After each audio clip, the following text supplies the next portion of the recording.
order to get out Thank you, Madam President. I ask consent to vitiate the quorum call. Senator, we're not in a quorum call.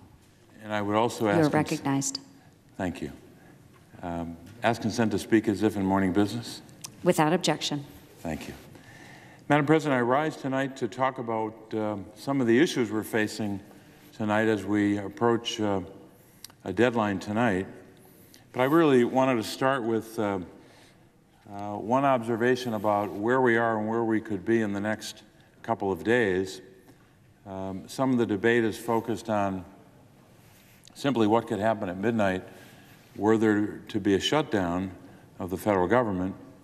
But there's another alternative, of course, and that's two really, either to have an agreement that would carry forward before the deadline. That's, in my judgment, less likely to happen.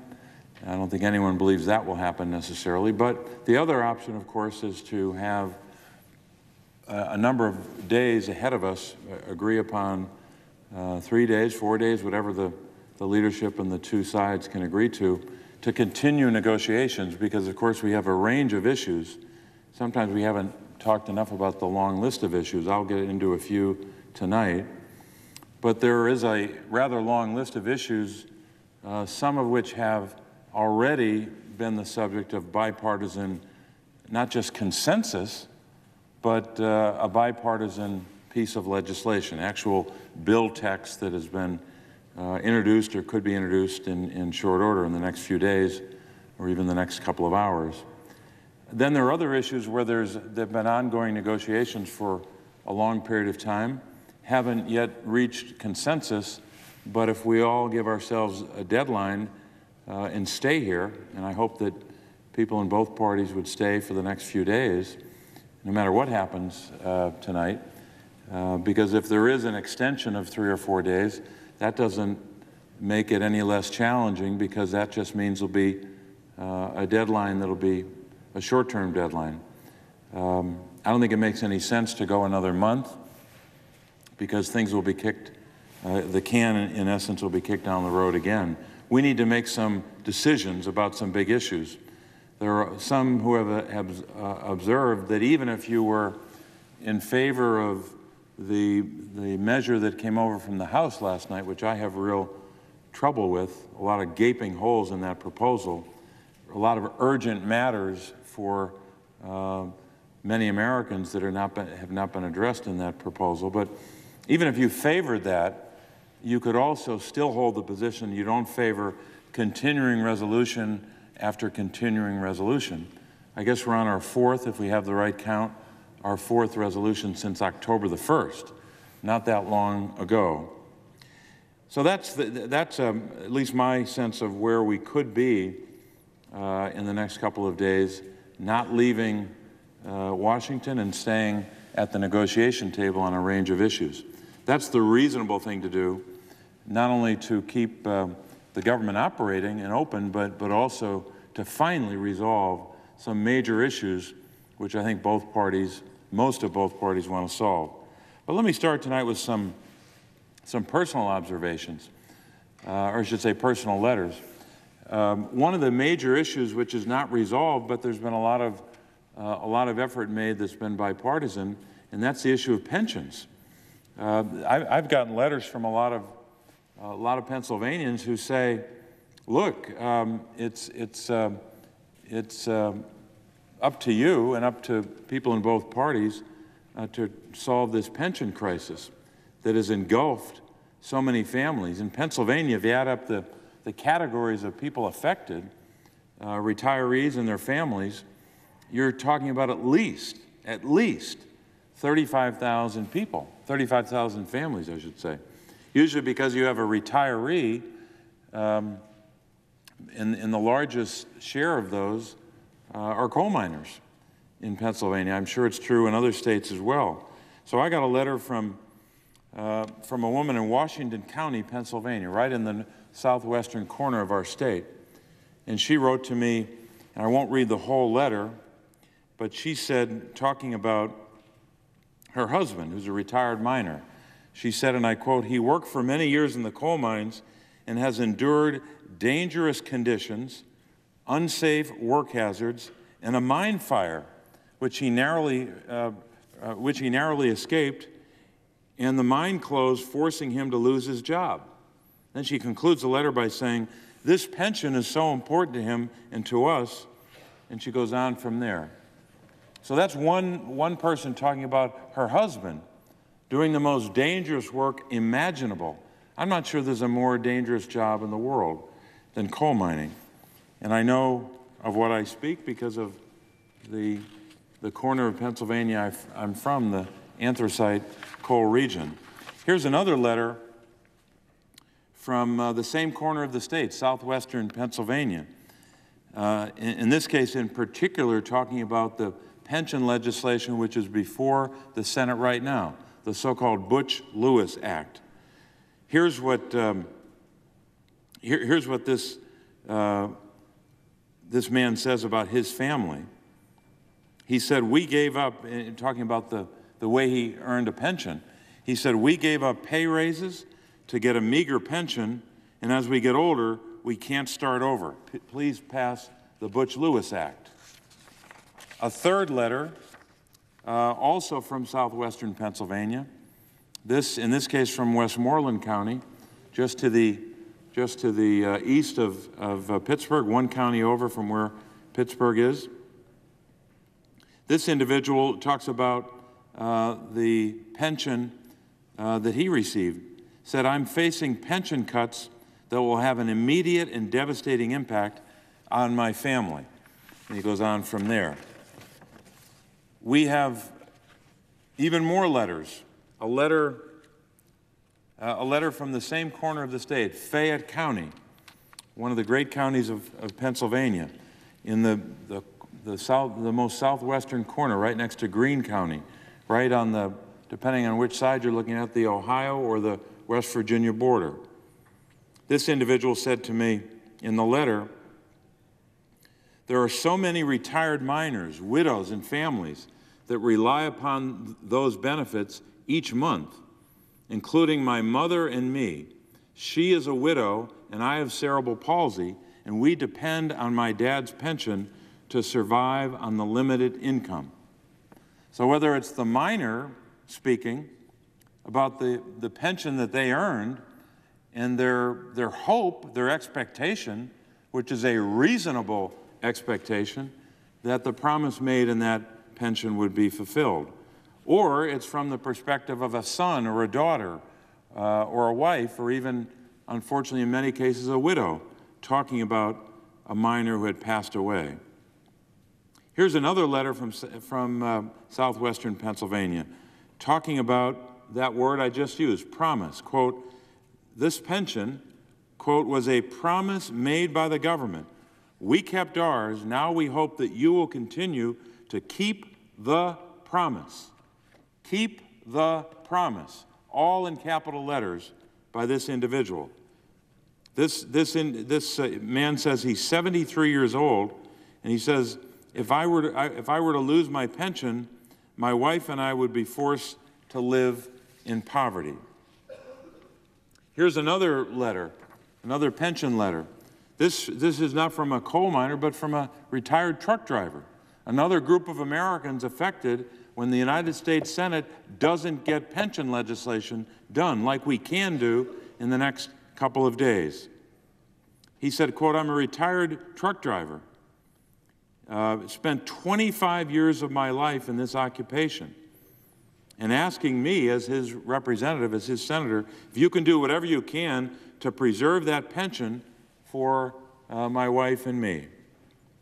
Another letter from the northeastern corner of Pennsylvania, not far from where I live, talking about the same act, the Butch-Lewis Act, says in this case, talking about his father, "My father, for over 25 years, was paying into a pension. He was a dock worker, physically loading trucks by hand. He did this to provide for my family and to ensure we had medical coverage and also a pension." Then talks about how the pension, he was told, his dad was told at one point, the pension was wiped out. Everything he had worked for was taken away. He worked hard for 25 years, nights, weekends, double shifts sometimes, on and on and on.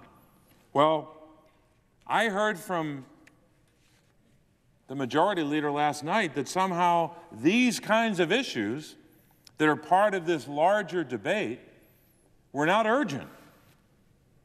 He said the only urgent matter is the government funding bill.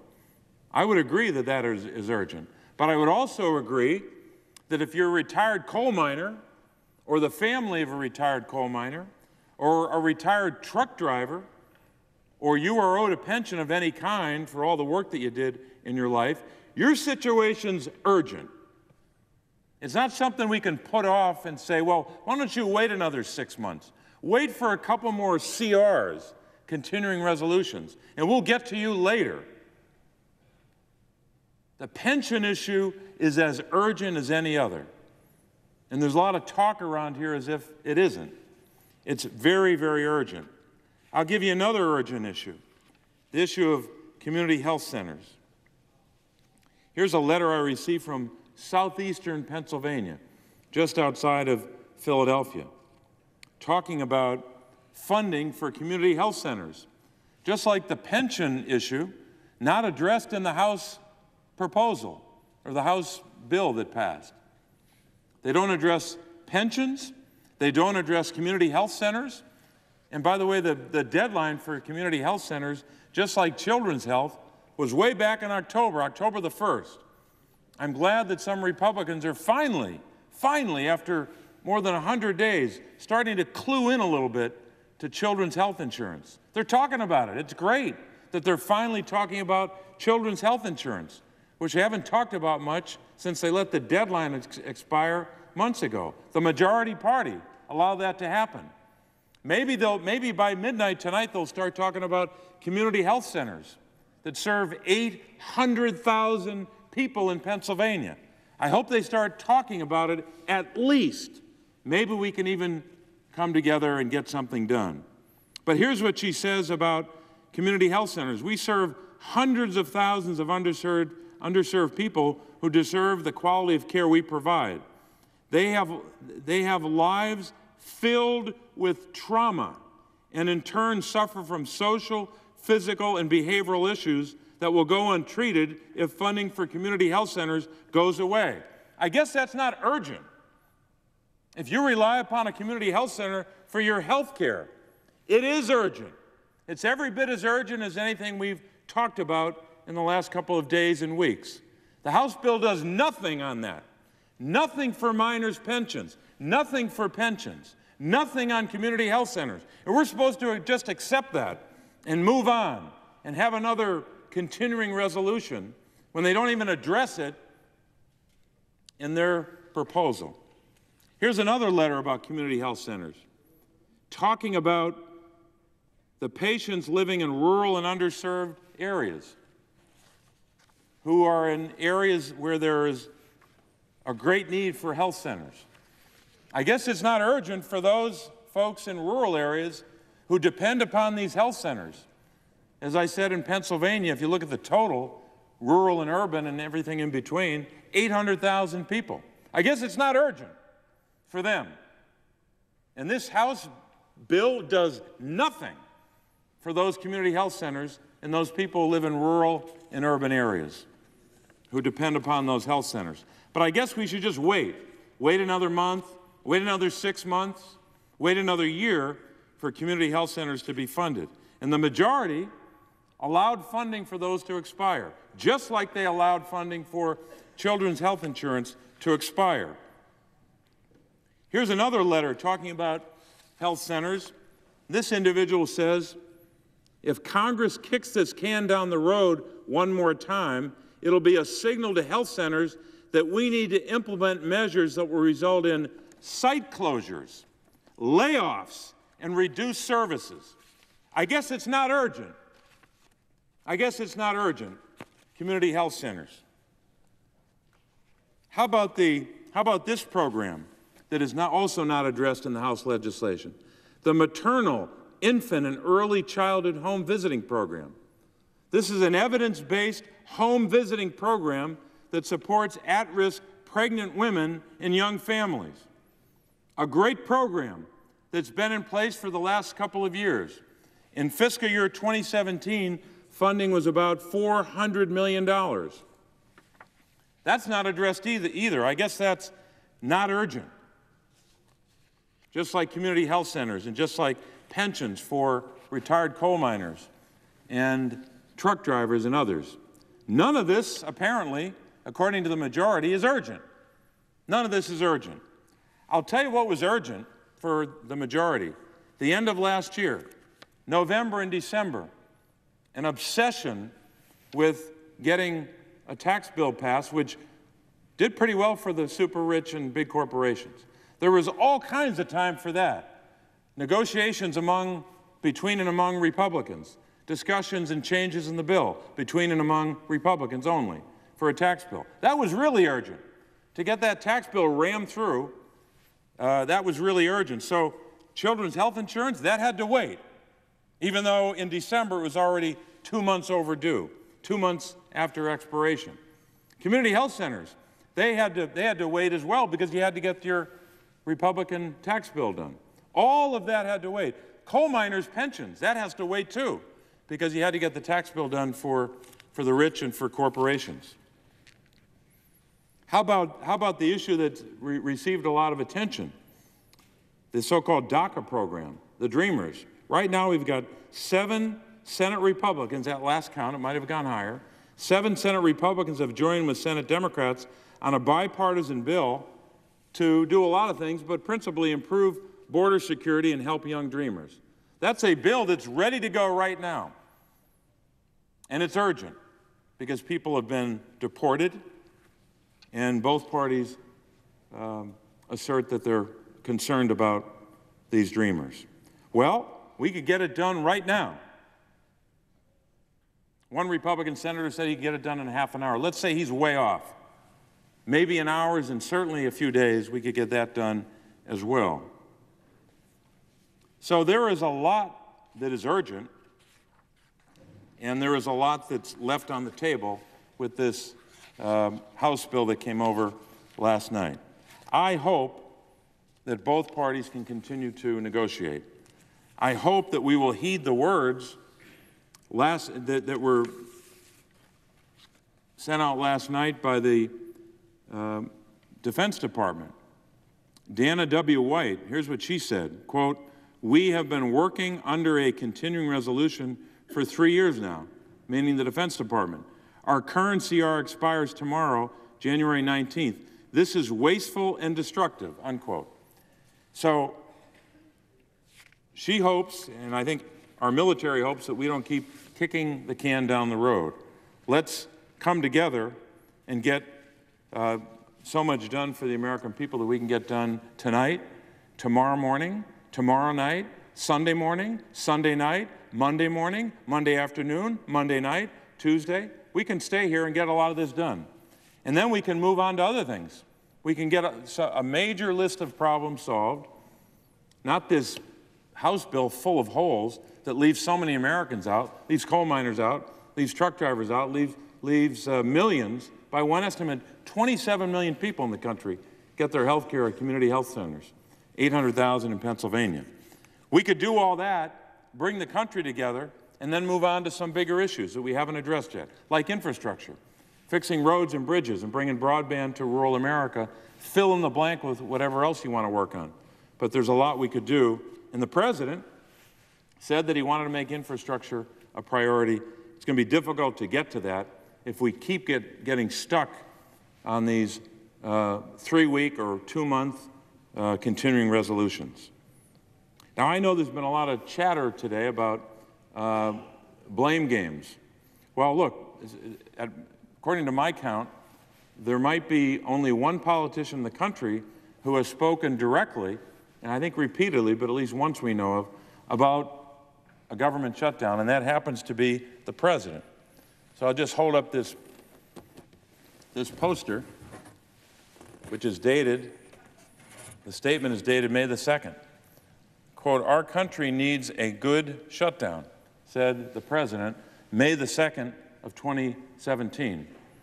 I hope that the majority would not agree with that, that, quote, our country needs that. We need to come together and use this opportunity to do the following: fund the federal government, make sure that retirees have their pensions that they've been waiting for a long time. Coal miners have been coming to this town for years now, trying to get their health care.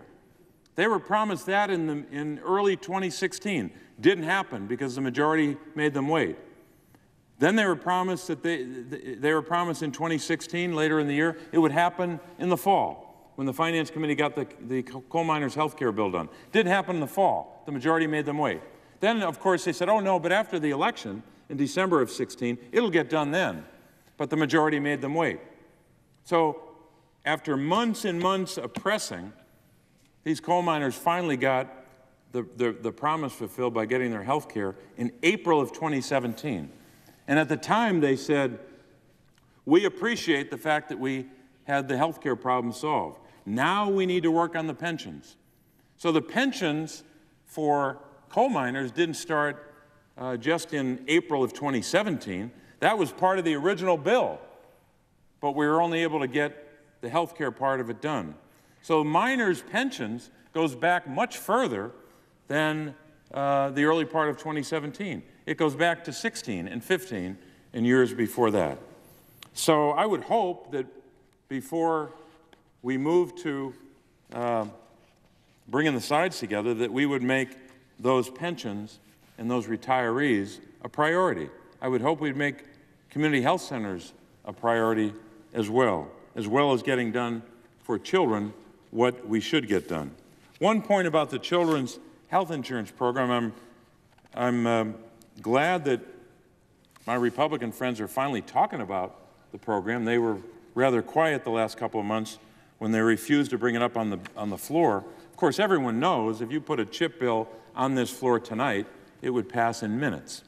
We get an overwhelming vote. So if the majority really cares about it, they would do that, just as we've been asking for months. But of course, children weren't a priority because they had to get the tax bill done. That was the big priority. Had to get that tax bill done so that the corporations would be happy with Republican senators. But let me just make one point about children's health. We've got to get that done as well.